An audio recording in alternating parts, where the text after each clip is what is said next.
Southport is situated some 8 miles northwest of Ormskirk and is a popular and elegant Victorian seaside resort. It grew out of the tradition of Bathing Sunday, which began at nearby Churchtown centuries ago. It was due to the number of people celebrating this tradition that the need for a more accessible beach grew. Such was the demand that a local entrepreneur known as Duke Sutton built the first hotel out of driftwood, the site of which was at the junction of Lord Street and Duke Street.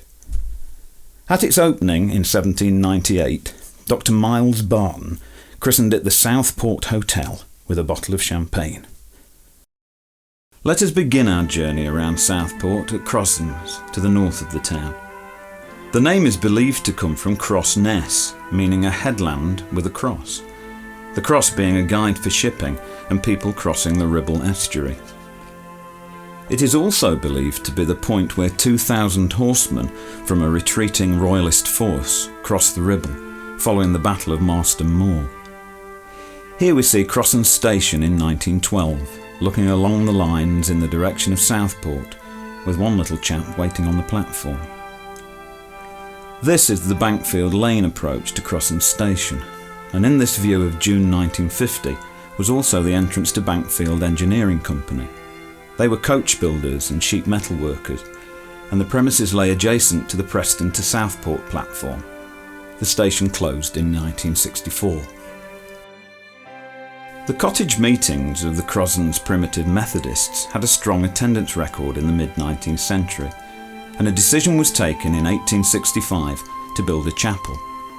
In 1866, the cornerstone was laid at the chosen site on the 22nd of March, and the building was erected following designs by William Hodge and at a cost of £200. The building was originally known as Providence Chapel, and here in this view of 1910 we see the chapel on Rufford Road with Providence Place alongside to the right. This whitewashed cottage in Dock Lane was typical of many similar buildings around the Crossens, Churchtown and Marshside areas. This one stood near the marshes at the top of Rufford Road, just about where the present roundabout stands at the Plough Hotel. The cottage was demolished in 1924 to make way for the Preston New Road. Crossens had an enviable fishing industry, and in this view of about 1900 of boats in the Crossens sluice, some idea can be gained of the scale of the fishing and boat building industries. Many shallow water trawlers, up to 40 feet long, were built here and in Marshside. Regrettably, the gradual silting of the canals in the decades since this picture was taken brought a swift end to the industry. Plough Farm was situated in Water Lane, between the Plough Hotel and Hay Farm, and here we see a group of farm workers taking a break from their threshing activities in about 1920. The fields of Plough Farm extended back towards St John's Vicarage and the Three Pools waterway. During the 19th century, along with fishing, the Crossens community were heavily involved in agriculture, as notes in the school logbooks recall many children were absent as they were needed in the fields at sowing and harvest times. Perhaps these lads from Crossen Junior Football Club of the 1924-25 season were also needed. Here they are, posing proudly outside of their pavilion on New Lane. And here is the Plough Hotel in November 1907, with a coaching party off on a pleasure trip to Crossens, Banks, Ormskirk and Halsall. These trips were very popular around the turn of the century, and were not only restricted to the summer months. The open-topped, horse-drawn carriages all had their own individual names, this one being Sir George. Another view of Rufford Road around 1910 shows an early motor car on its way towards Banks, passing over the old pool. This flowed out of the lake in the Botanic Gardens in Churchtown, under Rufford Road and onto the Three Pools waterway. On the right is St John's Church and graveyard, and in the distance the spire of the church school. These young people were all attending the Rose Queen Festival on Glebelands in July 1906. Centre stage is Jenny Waring, on the occasion of her being crowned Crossens' first ever Rose Queen. The ceremony was performed by Lady Pilkington and took place on the second day of the horticultural show. But, typical of the British weather, a downpour at the end spoiled an otherwise very enjoyable day for the children. This procession shows a later Rose Queen festival as it makes its way along Rufford Road in the mid-1920s. The festival was by now well established and included a village wedding, first introduced in 1910. Here we see the parson on the right, followed by the bride and groom and their entourage outside John Hodge's grocer's shop at the corner of New Lane. Another festival float from about the same period, this one belonging to Holly Farm, New Lane. Beautifully turned out, the advertisements proclaim to one and all the benefits of drinking fresh milk. Another festival, this time from the summer of 1939, just before the Second World War broke out. The youngsters pictured in the schoolyard in their fine costumes include Dick Howard as Adolf the German Terrier with his toothbrush moustache and slipped over fringe. Next to Adolf is Margaret Gidbert, smiling radiantly, whilst the lady with the matchless umbrella is Molly Wilkinson and her sister Eugenie is standing to the extreme right. This is the laying of the foundation stone of the Vulcan Motor Works. Sir George Pilkington, who became the first Member of Parliament for Southport Division in 1885, is performing the ceremony on the 23rd of February 1907. Over the following 20 years or so, cars, buses and lorries, and even aeroplanes were built here. In 1928, car production ceased, and in 1933, Tilling-Stevens took over the company and transferred the business to their Victoria Works in Maidstone, Kent in 1936. Following the removal of Vulcan, Brockhouse Engineering moved into the premises 2 years later. And this is the finished product, a Vulcan motor car of about 1912. It is quite understandable that the men should feel proud looking at this impressive convertible. When the company introduced its radiator mascot for the Vulcan motor car in about 1910, they chose the Roman god of fire, represented as a blacksmith at the forge. Here we see the actual Vulcan motor workshop, with working conditions second to none. In the 1920s, Vulcan built the first single-deck buses for Southport Corporation, and 3 such vehicles are under construction in this picture from about 1924.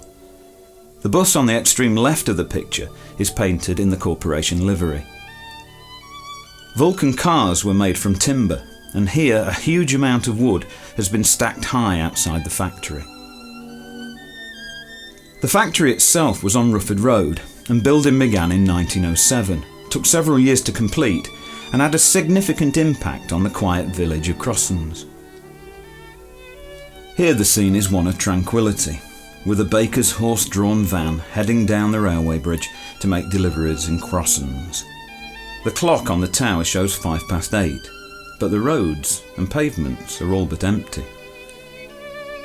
These old cottages in Rufford Road stood opposite Brook Street. On the left in this view from 1910 is the home of Tom Hosker, formerly the village sub-postmaster, while on the right is William and Elizabeth Parker's cottage. The North Road pre-war telephone kiosk was situated on the island at the junction of Rufford Road and served the community of Crossens well. The community took advantage of the council's large home building programme in North Road and Ribble Road at the end of the Great War. Another group of old cottages in Rufford Road, this time situated adjacent to the cooperative stores on the corner of Land Lane in 1912. These date back to the reign of George IV. The co-op building is on the extreme left of the view, with Mary Schofield's confectionery shop next door. The sign announces, "Teas provided any time." You might also note the misspelling of Crossens. Here is Edward Gregson, dairyman of Rufford Road, posing in his Sunday best, astride his new motorcycle and sidecar adapted for milk deliveries. The picture was taken in the driveway of the premises at 55A Rufford Road. The business started in 1911 and served the Crossens community for over 65 years. Rufford Road again, on a bright September Sunday morning in 1935. Hard to believe this is Crossens' main thoroughfare, as a cyclist seems to have the whole road to himself. Not many folk owned cars in those days and relied instead on the train or bus to get about. Even so, only one lady appears to be waiting at the stop opposite North Road. Across the road, two girls are about to pass the ivy-clad local landmark Liverpool House at the corner of North Road. This row of shops, at numbers 131, 133 and 135 Rufford Road, was situated in the centre of the village next to the Methodist Church. The roof of the church, which used to be the United Methodist, can be seen at the top right of the picture. Left to right, we see Marjorie's store, which was a draper's, S. Mullinew's, which repaired boots and shoes, and Norman Dean, the grocer's, next to that. The picture was taken on the 28th of May 1957. This view shows Molly Blundell's shop on Rufford Road a little before the previous view, on the 26th of April 1957, and was situated opposite the vicarage and close to the school. The building is one of the oldest properties in Crossens and was a favourite haunt of school children who would spend their pocket money on the treats inside. In particular, Molly's penny lolly ices being particularly sought after. When the shop closed many years later and became Molly's Lounge, the cottage itself looked very picturesque and became overgrown with Virginia creeper and tall hollyhocks of every colour. Many small businesses could be found tucked behind the houses on Rufford Road in the former stables and outhouses. Here, for example, is the firm of E.J. Douglas & Son, toolmakers engineers, at 25A Rufford Road on a bright morning in June 1950. The house on the left is the home of Harold Allen, painter and decorator, whilst on the right is Street's Grocery and Sweet Shop, advertising Eldorado ice cream. At the station end of the village, between New Lane and the Crescent, stood Berry's sweets and tobacco shop. Next door was John Woodruff's grocery shop, where a mum has left a pram outside, and on the other side of Berry's stood Roland Robinson's confectioners. This was also the post office until a more centrally located office was opened at Braid Street in the mid-1950s, shortly after this photo was taken.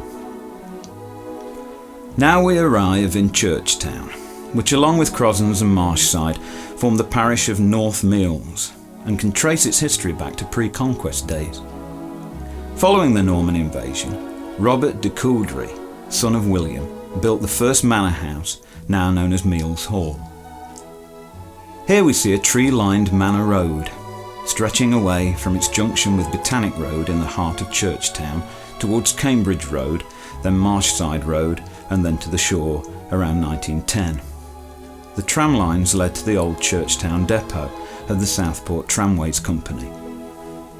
And this is an open-topped corporation tram car, vintage 1905, at Botanic Road, outside of the Hesketh Arms Hotel, at the start of its journey to Birkdale. The tramway service was introduced in June 1900, when the Mayoress, Mrs. Griffiths, started the first car, and it finally came to a close on New Year's Eve 1934. In 1905, nearly 4 million passenger journeys were undertaken over the 13.5 miles of track. And here is the Hesketh Arms Hotel, Churchtown, pictured in 1913, just before the outbreak of the First World War. The Hesketh and Bold families, lords of the manor, are commemorated in 2 Churchtown inns bearing their names. William Sutton, so-called founder of Southport, became landlord of the Hesketh Arms Hotel in 1776, which at that time was known as the Black Bull. The arms of the Hesketh family can be seen above the door and contain a twin-headed eagle. A favourite local attraction was the Botanic Gardens, planned on the site of the old Churchtown Strawberry Gardens in 1874 and restored in 1937 to a classic Victorian garden design. Here we see the landing stage on the water in 1914. Note that only the men and boys have taken to the water, whilst the ladies remain on dry land. Just how many of these young men were to return here after the Great War, we will probably never know. Another view of the boating lake shows the magnificent conservatory in about 1890. The foundation stone was laid by the Reverend Charles Hesketh, rector of North Meols, on the occasion of the opening of the gardens on the 15th of May 1875, a year before his death. Regrettably, this fine Victorian structure has been demolished. Pete's Lane in this view from 1928, looking towards the Botanic Gardens from the corner of Bibby Road, was where the newly established garage North Meols Motors, owned by John Golder, was situated. This is Botanic Road, taken from outside of the Cooperative Society near the corner of Manor Road and looking towards the Hesketh Arms Hotel in about 1920. Churchtown Police Station is the tall building behind the row of cottages to the left, whilst further on is W.J. Porter's saddlery. The road narrows at this point, as can be seen by the converging tram lines in the foreground. Another row of cottages on Botanic Road shows Madge Brewer's tea rooms in 1913. Her premises were originally on Queen's Road, near Hesketh Park, and close to the Botanic Gardens. On the right, the path led to Hunt's cottages, and behind the cottages are the wooded grounds of Meols Hall. A short distance from Madge Brewer's was this splendid two-storey cottage on Botanic Road towards Mill Lane. The occupants at the time, about 1910, were Richard Johnson and his family, who can be seen standing proudly outside in the afternoon sunshine. Here we see the remains of the columbarium, or dovecote, of Meols Hall, as it was in 1907. The dovecote, which dated from the 1650s, was a ruin long before permission was granted to demolish it in 1991. Nevertheless, the decision caused much controversy. Another landmark is St Cuthbert's Church, seen here about 1890, and before the enlargements of 1908 to 1909. The date of 1739 above the clock commemorates the completion of major alterations, which began in 1730 and which replaced virtually all of the previous structure. Note the old village stocks in the wall recess to the left of the picture. And here is St Cuthbert's Church plate, pictured in 1905. The two cups date from 1579 and 1607, with a London assay mark. The paten dates from 1713 and has a Chester assay mark, whilst the flagon is inscribed "The Gift of Mary Hesketh" and has a London assay mark, made in 1756. What memories this harvest scene in Bankfield Lane in 1906 must evoke. Warm summer days, the hot dry dust from the corn, and what better way to quench your thirst after a hard morning's work than a refreshing bottle of beer. In the distance is St John's Church, Crossens, and to the left towards the centre of the scene is the bridge over the Southport to Preston branch of the Lancashire and Yorkshire Railway. Since the picture was taken, building commenced on the Vulcan Motorworks in 1907, and the view was obscured forever. Merlewood Avenue and Bankfield Lane housing now occupy this field. The chimney of the corn mill can be seen to the right of centre behind the trees in Mill Lane. Originally a water mill stood on the site, and in 1856 an auxiliary steam engine was installed, and 5 years later the sails were removed. Several of the cottages on the right in this view of Mill Lane in 1913 still exist today. Again, notice the almost complete absence of traffic, save for the two boys in the middle of the road.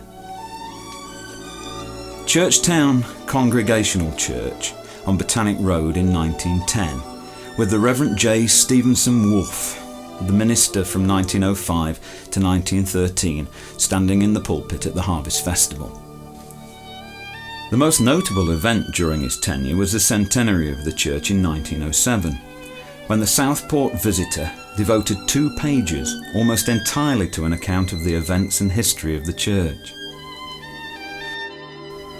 The tram station, with a smiling conductor, was situated at Lane Ends, that is, the junction of Row Lane, Mill Lane, Moss Lane and High Park Place.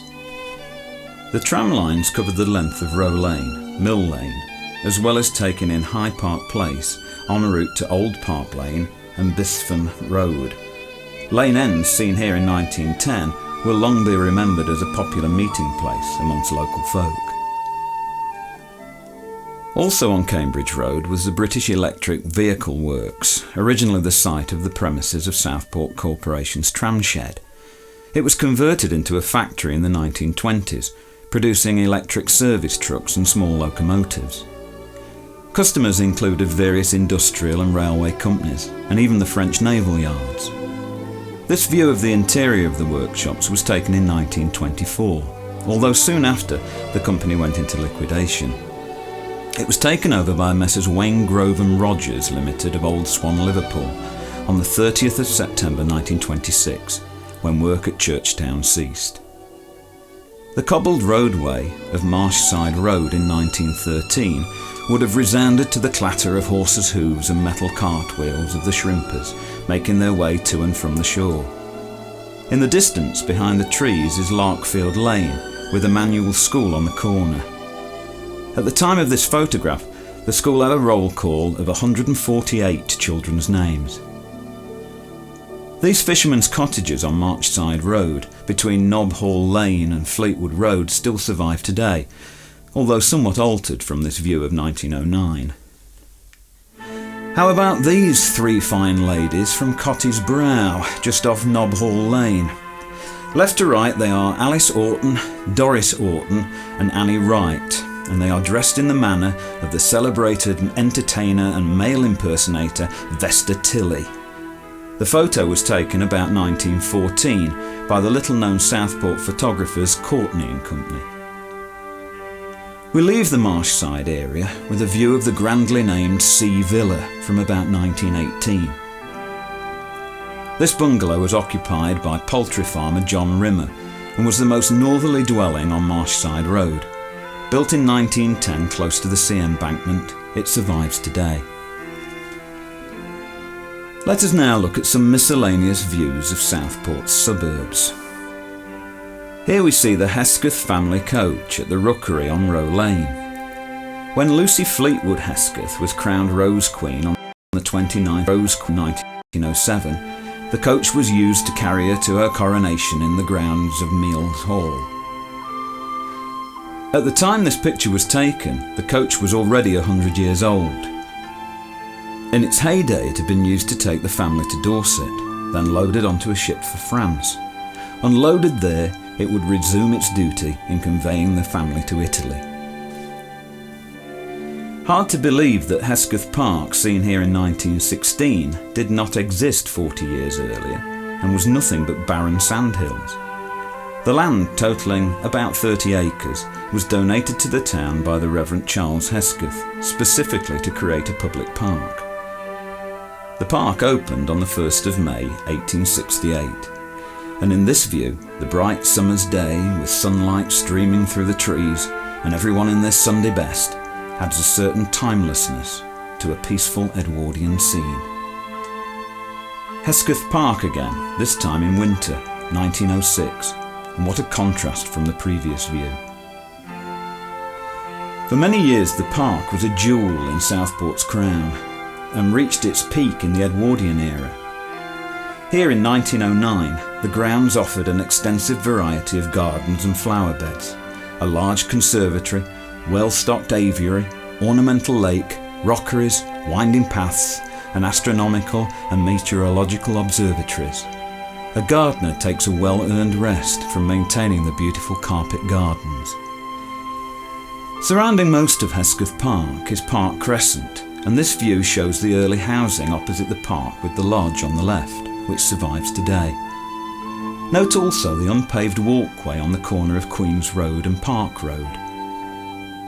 This view was taken by another of Southport's 37 prominent photographers, Benjamin Wiles, who worked in the town from 1850 to 1900. On the corner of Old Park Lane and Haysham Road stood the White House, a draper's shop run by Herbert Dawson. The advert in the shop indicates that Mr. Dawson was the sole agent in Southport for Blakey's famous plaster. The business sadly closed shortly after the photo was taken in 1910. And here is Hereford Road, about 1912, showing a bread delivery van making its way towards Haysham Road. In the right foreground, staff from William Smith's Bakery, just off to the left of the picture at 47 Norwood Avenue, pose for the cameraman. In the far distance are the houses on Old Park Lane. Another trade that made use of horse-drawn delivery vehicles were the dairymen. Here is Woodhead Lord's milk delivery van seen in 1910. Mr. Lord of 155 Hart Street, a well-known and long-established dairyman, served the Blowick district before the Great War and throughout the interwar years. He was renowned for his elegant taste, as confirmed by the graceful lines of this particular cart. This is Leafy Row Lane in 1906, looking towards the bridge over the Southport to Preston Railway from the Churchtown side. Past the wooden fence on the left is the junction of Norwood Avenue. Note the driver of the horse and cart appears oblivious to a possible oncoming tram as he approaches the bridge in the middle of the tram lines. Here is All Saints Church on Queen's Road about 1912, sadly destroyed by fire in 1977. The church was regarded as one of the most beautiful of its time in Southport, having a superb rose window in the western gable, a minaret-style tower and contrasting shades of blue roof tiles. One of Southport's early taxi drivers, George Gwynn of 103 Kensington Road, stands proudly beside his cab in 1914. The girls of Grey Court School's First 11 hockey team posed for their picture outside their private boarding and day school in 1907. There were over 40 such schools at the time, and Grey Court was located in a fine house on the south side of Queen's Road, at the corner of Leyland Road. Back to Row Lane and the Grange Hospital fate of 1915. The Grange was situated on the corner of Row Lane and Grange Road, on the site now occupied by Grange Avenue. Once the home of Colonel Wellesby, it fell vacant in August 1914 and was used as a convalescence home for soldiers of the Great War. To keep morale up, fêtes were organised occasionally to raise money, and here we see the procession assembling on Row Lane in 1915. Patients gather for a group photograph, and it would appear that these men were the lucky ones, as they appear to be in reasonable shape, physically that is. Another view of convalescing soldiers, this time in the Woodlands Hospital on Manchester Road. The Woodlands was a mansion on the corner of Albert Road and was standing empty when it was converted into an auxiliary hospital for repatriated soldiers. This is Smedley Ward, a temporary building put up in the grounds. Southport witnessed a huge influx of soldiers during the Great War. Some were convalescing and some were billeted in the town. Here a group of young men pose outside number 14 Victoria Street, just off the promenade sometime in 1916. West End Cricket Club met at the Rookery, and here is the team on the 4th of August 1930. The photo was taken on the occasion of West End playing YMCA for the Sandhurst Shield, which they won for the first time ever. This major junction of Manchester Road, Leyland Road, Row Lane and Hartwood Road was the scene of many accidents during the blackouts of the Second World War. This view, taken in about 1949, shows a recent accident, although the traffic is almost non-existent. This fine steam wagon, belonging to James Aspinall, was a rare sight in 1926. Mr. Aspinall invested in this tipping wagon, which he operated out of the Derby Road coal yard of the LMS. Here we see the vehicle leaving the Sentinel Wagon Works in Shrewsbury. The Southport Auxiliary Fire Service mobile canteen in 1941 to serve the officers and men. The AFS, introduced to combat the threat of bombs and fires, was based at the newly opened fire station in Manchester Road. Due to its close proximity to Liverpool, Southport did not entirely escape the ravages of war. Now some of Southport's elegant church buildings. Here is Holy Trinity Church in 1913. The view from Manchester Road was taken shortly after rebuilding was completed, and the church still awaits its clock. Note the fine pinnacles at the corners of the tower. This is the Baptist Tabernacle on Scarisbrick New Road in 1906, and a good example of the diverse architecture enjoyed by the town as a result of Victorian imagination. It was built in 1892 for the rising congregation, but sadly has since been demolished. Nevertheless, a new Baptist church occupies the site. At 42 Belmont Street was Walter Weller's nursery, and here we see Mr. and Mrs. Weller and their son posing by a splendid display of plants, flowers and vegetables. The sign also shows that it was possible to hire displays for decoration. A most unusual building that has managed to survive is Normanhurst on Lord Street West. It is situated close to Westcliff Road, and at the time of this picture, about 1926, served as a private hotel. Another view along Lord Street West in 1906, and just one motorist and his family have the whole road to themselves as they make their way to Lord Street from Birkdale. Behind the trees to the right is Bellevue, the residence of Sir George Pilkington. The new infirmary, as it was known, was built on the land between Pilkington Road and Curzon Road, and was opened on the 26th of September 1895. The old one on Virginia Street, in use since 1871, was hopelessly inadequate. Duke Street level crossing in 1914, and still very little motor traffic in evidence as we look towards Shakespeare Street. Note the names on the enamel advertising signs.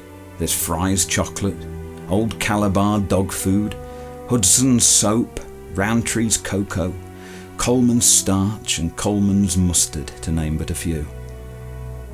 How about a tour on a toast rack? This type of tram was much favoured by tourists wishing to have unobstructed views of the sights of the town.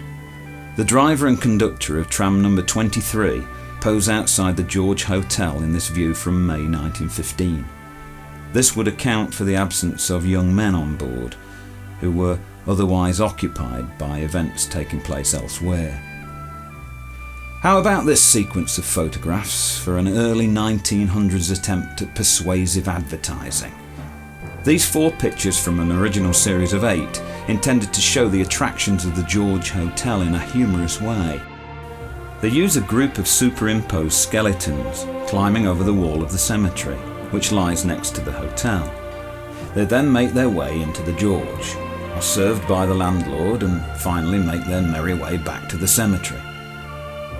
Another popular hotel of the time was the Blowick in Norwood Road, on the corner of Butts Lane and next to Blowick Railway Station. The hotel was conveniently situated for visitors to the town from Manchester and Wigan.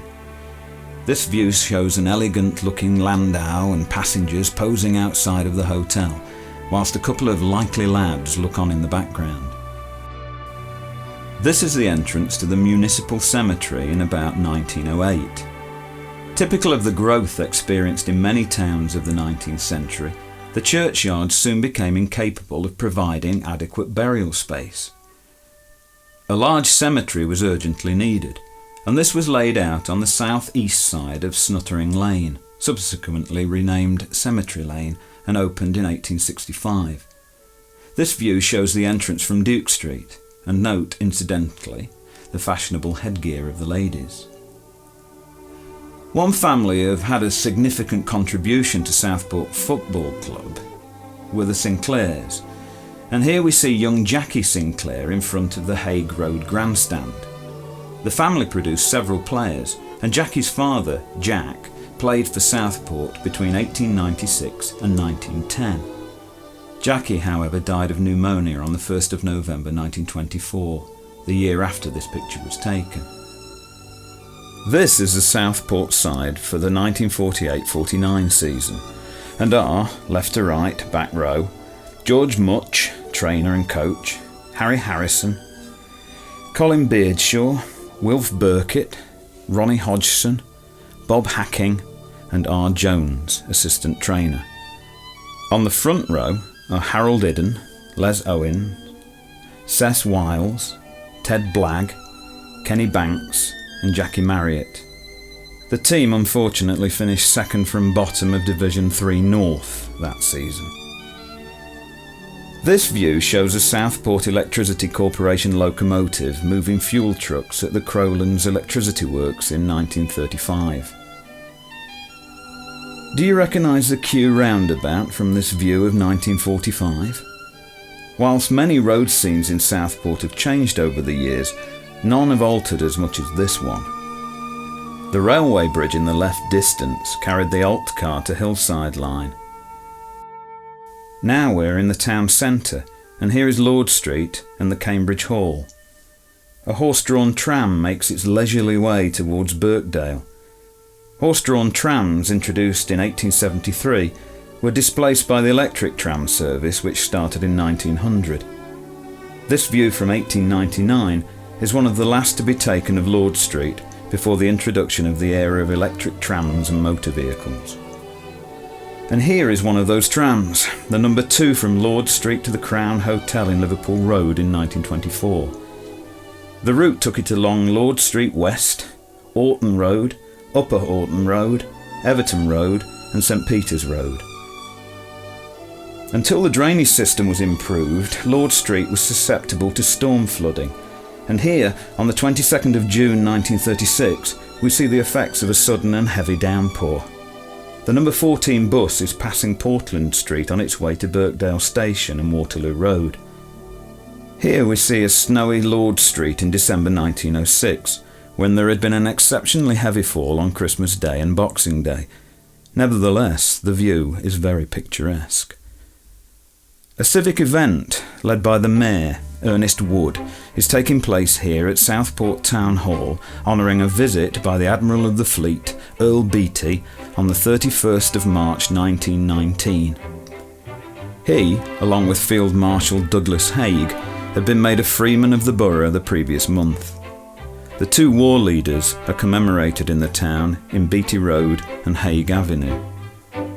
On Monday the 7th of July 1919, Field Marshal Douglas Haig inspected the Guard of Honour on the occasion of his visit to formally receive the freedom of the borough. The Guard of Honour is seen here outside of the Town Hall and Cambridge Arcade. The Regal Cinema was built on the corner of Wellington Street and Lord Street, opposite the Garrick Theatre. It opened on the 5th of December 1938. The feature film on that occasion was Vivacious Lady, starring Ginger Rogers and James Stewart. The gentleman in the bowler hat is the building inspector, James Brookfield, watching the workmen laying the foundations. The building was demolished in 1987. In the summer of 1871, building of St Andrew's Church began on the corner of East Bank Street and Park Street. On the 17th of June 1872, the Lord Bishop of Chester consecrated the church. The cost was borne largely by William Atkinson, one of Southport's notable benefactors. The view is of the Park Street entrance, showing the Lich Gate. Around the corner, at 91 East Bank Street, was the gas showroom of the Corporation Gas Department. They also had premises in the Cambridge Arcade and promised their customers 100% clean heat fuel. All sorts of appliances could be bought, including cookers, fires, water heaters, storage heaters, refrigerators and wash boilers, for cash or easy hire purchase terms. The East Bank Street market fire of 1913, photographed on the morning of Sunday 19th of October. Fire crews are busily damping down after the previous night's event, when one of Southport's architectural gems, built in 1881, was destroyed. Lord Street Gardens opened in 1874 and comprised of lawns, trees, a public seating area and plain platform. The photograph dates from about 1906, just before the area was redeveloped to include the first of 2 bandstands. The junction of Lord Street and Leicester Street in 1941 shows the view towards Leicester Street from Manchester Road. The white sign on the disused tram standard to the right shows the way to the air raid shelter for up to 100 persons. London Square and London Street, as it was in 1912, shows much of interest. The single-storey building to the right of the picture was the urinal, although the appended cabman's shelter is gone. The times of high tide are shown, along with a stone-carved coat of arms and enamel street sign on the building. Tram lines and tracks are much in evidence, while to the left is Parr's Bank, and on the other side of London Street, Exchange Buildings is shared between Greensmiths and the Gospel Hall. The lamp standard left of centre was erected close to the spot where Duke Sutton built the first hotel. Behind is Lord Street Station, and beyond the clock tower is the roof of the Opera House. To the right in the distance is Woodhead's Garage, and further on the Tower of Pavilion Building. This splendid mock Tudor building, shown in 1930 and known as Gibson's Tudor House on Chapel Street, could be mistaken for the real thing. However, the Chapel Street development did not start until the 1830s. Run by the proprietor Thomas Gibson for many years, it was renowned for selling glass and china. A procession for Lord Mayor's Sunday waits patiently outside of the Town Hall and Cambridge Hall in 1911. The Mayor, Charles Austin, a cotton merchant, is not actually visible, but his entourage makes an impressive sight. As well as Vulcan Motor Works, Southport was home to another motorcar manufacturer in the early part of the 20th century. Jackson and Kinnings started a company called Ribble Motors at 113 East Bank Street. The company made tri-cars and four-wheeled vehicles. The Palladium, built on the site of a Victorian villa, Houghton House, in 1913, was opened on the 3rd of January 1914. Many of the famous artistes of the time appeared here, including Mary Lloyd and Little Titch. The combination of live entertainment and cinema made the Palladium a popular venue. Although in 1929 the auditorium was destroyed by fire. Rebuilt the following year, it was almost exclusively a cinema until its eventual demolition in 1980. Dinner dances were held each Saturday night in the Louis XV ballroom of the Prince of Wales Hotel. Music was provided by Jack Hunter's band, seen here in 1937, and dancers had the luxury of a sprung dance floor.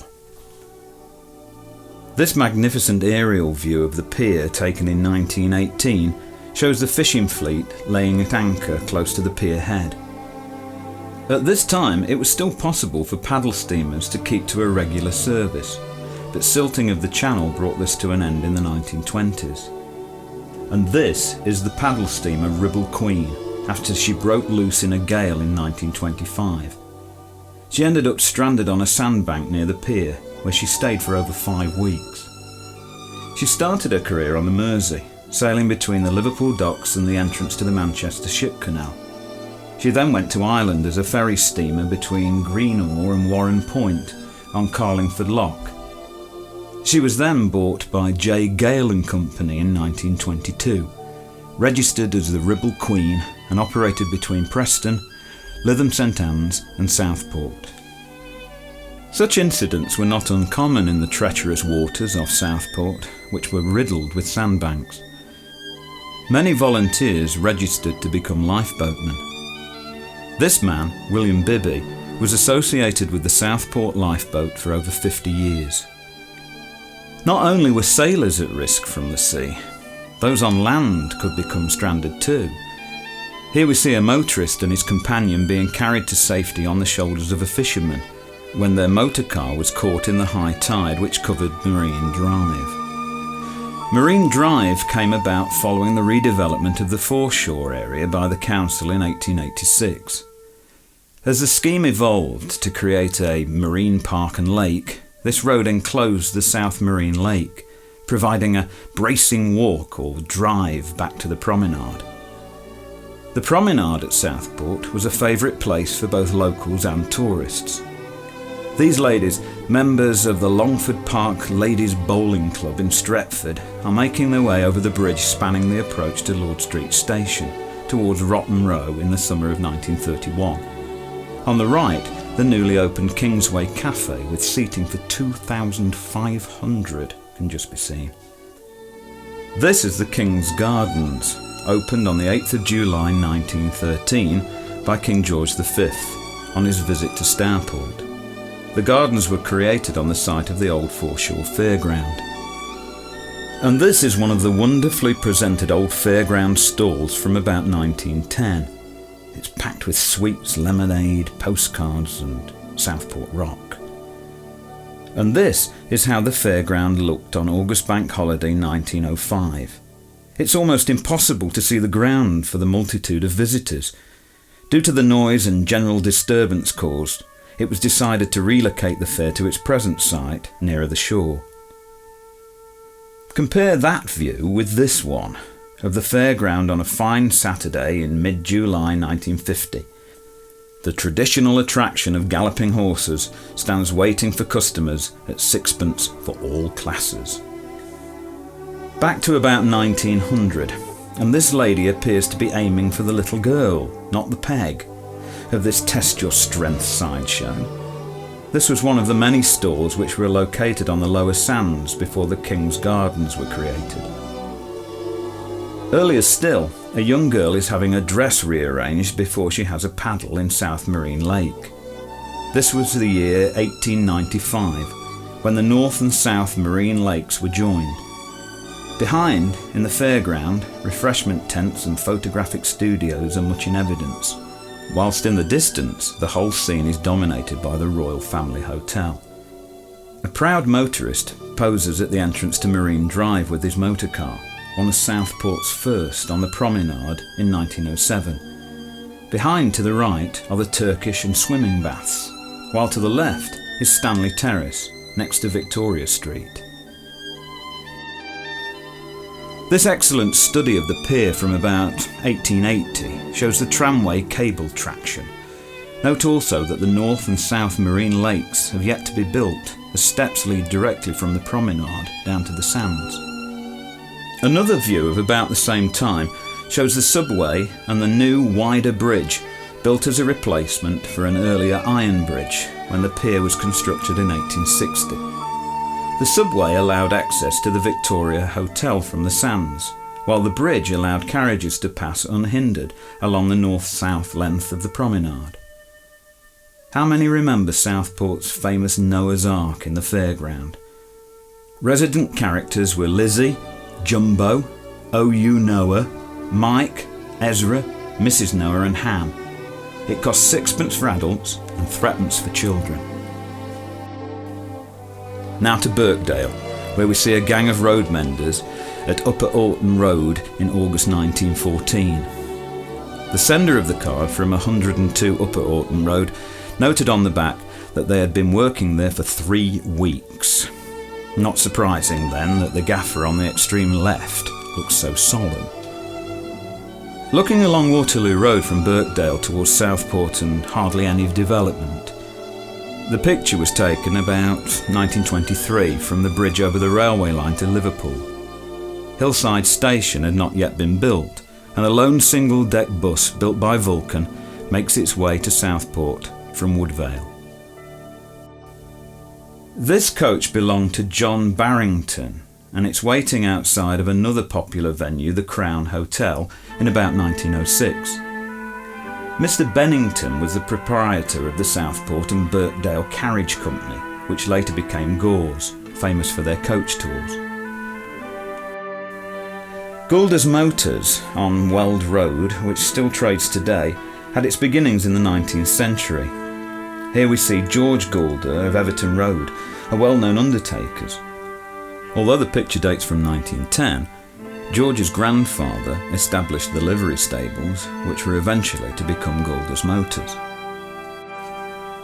These modest-looking bungalows were built on Moss Road in the early 1930s, on the far side of Sandy Brook. They represent the last of the housing before reaching the open moss, and although in Halsall, are considered by residents to be in Birkdale. Another auxiliary fire service tender which looked after the Birkdale area. It is seen outside of the electric supply works on Shaftesbury Road in 1941. One of the problems with living close to the seafront was sand encroachment. This is up a Kew Road in about 1900. A significant accumulation of sand must have caused problems for the residents, especially on windy days.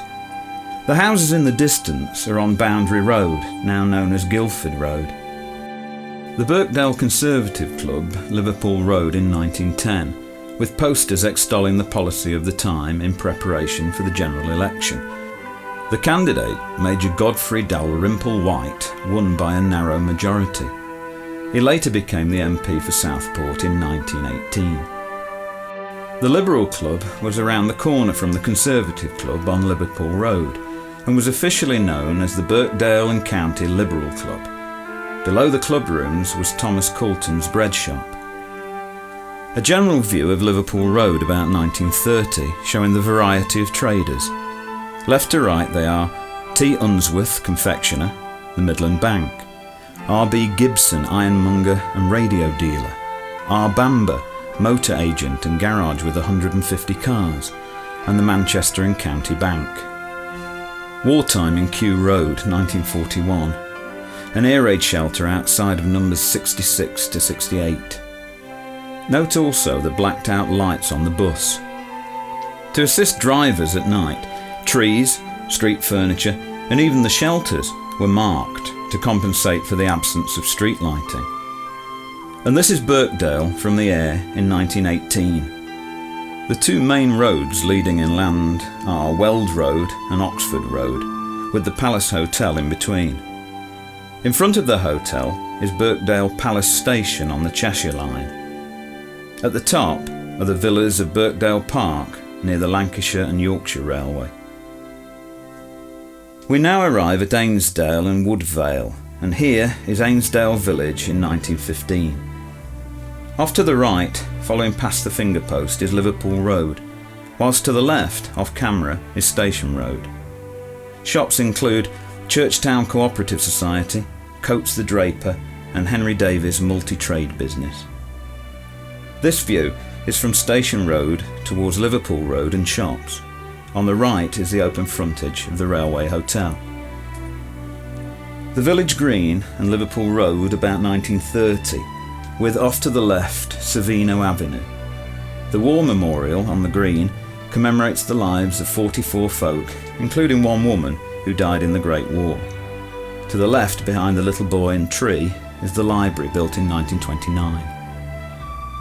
Bunting's poultry farm was situated to the north of Pinfold Lane, between the railway line and Liverpool Road.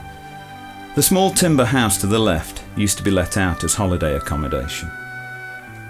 This is the Seaside Hotel and Station on the Southport and Cheshire Line's railway extension. Seaside Station was opened on the 19th of June 1901 and was renamed Ainsdale in 1911. Later still, the hotel was renamed Lakeside. And this is the view looking across Ainsdale Boating Lake towards the hotel in 1918. 20 years later, we see local children as well as youngsters from the north enjoying the pleasures offered by the lake. It was also a favourite venue for campers, as seen here in this view from 1938. To the left is the Cheshire Line's railway, leading to Ainsdale Beach Station. These two characters, Dilly and Dally, are Richard Matthews and Ronald Hooton. Their entrance in a fancy dress competition organised by Ainsdale Boy Scout Troop on the 28th of February 1919. Ainsdale Mill in 1918 minus the sales. This mill was built in 1800 on the site of an earlier wooden windmill. It withstood the elements until closure in 1965 and was subsequently demolished. A small branch line was laid from Ainsdale Station to serve the mill and can be seen running immediately in front of the mill doors. Here is the Sacred Heart Church, Liverpool Road, in 1909. The old boundary between Ainsdale and Birkdale was a few feet to the left of the church. On the right is the residence of the minister, the Reverend Edward O'Reilly. On the corner of 797 Liverpool Road was Marshall's Corner Shop, seen here in 1914. The junction of Liverpool Road, Pinfold Lane, Meadow Lane was sometimes known as Four Lane Ends.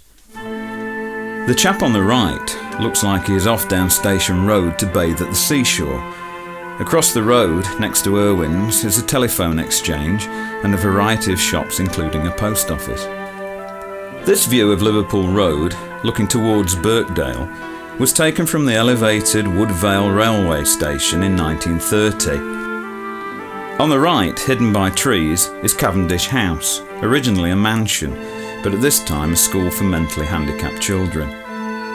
Leaving Woodvale, we look along Liverpool Road towards the railway station and station house, seen on the right. Note the sign on the bridge advising customers to shop at Broadbent's. Beyond the station house, the conical turrets of Cavendish House are just visible, while to the left are the southernmost buildings of the borough of Southport. We have now completed our tour of Southport, and we hope you have enjoyed this insight into one of the most historic and interesting seaside towns of Lancashire.